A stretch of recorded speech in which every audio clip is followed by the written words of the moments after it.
La différence pour moi entre l'enseignement secondaire et supérieur est la masse de travail. Au niveau supérieur, on est plus dans l'auto-apprentissage.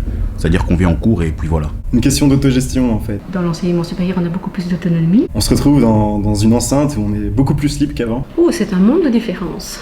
C'est la liberté. Déjà depuis le début d'année, on voit que c'est pas comme en secondaire où on est derrière nous, on dit voilà, il y a tel travail, il faut ceci, il faut cela. Non, c'est directement, on se prend en charge en fait, c'est directement rentrer dans le marbre. C'est au niveau de la responsabilisation. Donc on attend que les étudiants gagnent en autonomie et en responsabilisation. En secondaire, les profs sont toujours derrière les élèves, alors qu'à l'université, c'est plus libre, quoi. Ouais, voilà, c'est vraiment l'encadrement qui change. Cette liberté, ça a un coût, surtout au niveau de l'organisation. En secondaire, je trouve qu'on est très bien encadré, vu que c'est des petites classes de 20 à 30 élèves. Dans le supérieur, on attend donc vraiment qu'on soit beaucoup plus autonome. C'est surtout qu'on ne peut plus rien laisser pour le lendemain.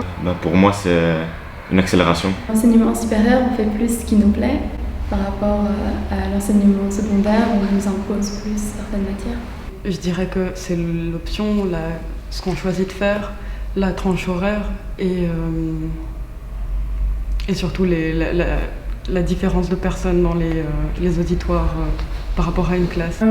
Dans l'enseignement secondaire, on est plus boosté par les profs. Pour moi, ce serait la motivation. S'il y a une échéance en secondaire, on perd juste des points, c'est tout. Tandis que là, on joue une année. Je trouve qu'en supérieur, on est laissé directement, enfin on est beaucoup plus libre. Alors qu'en secondaire, on est accompagné. Et il y a moins d'échéances aussi au niveau en termes de travail, moins d'échéances régulières. Je pense que les étudiants sont livrés à eux-mêmes, alors que les élèves, au contraire, on les tient très très fort.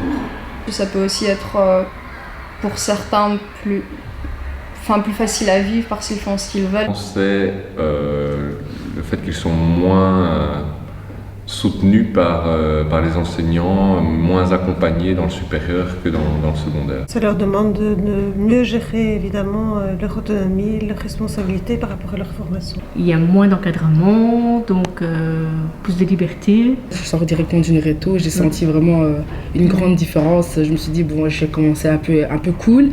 Je me suis dit, non, en fait, faut pas. Normalement, l'étudiant choisit des matières avec lesquelles il a le plus d'affinité. Chaque cours a un rapport avec un autre cours. Il y a un but à ces cours et pas seulement nous inculquer de la matière. Moi je pense que la solidarité, franchement, elle change beaucoup entre l'université et l'école secondaire, parce que du coup en école secondaire, si tu as besoin de remettre un cours en ordre, un truc comme ça, on hésite un peu à te donner ton cours, mais genre à l'université, si tu as besoin d'une synthèse, on te la donne, si tu as besoin de l'examen de l'année passée, on te le donne, des trucs comme ça. Donc franchement, la solidarité, elle change vraiment.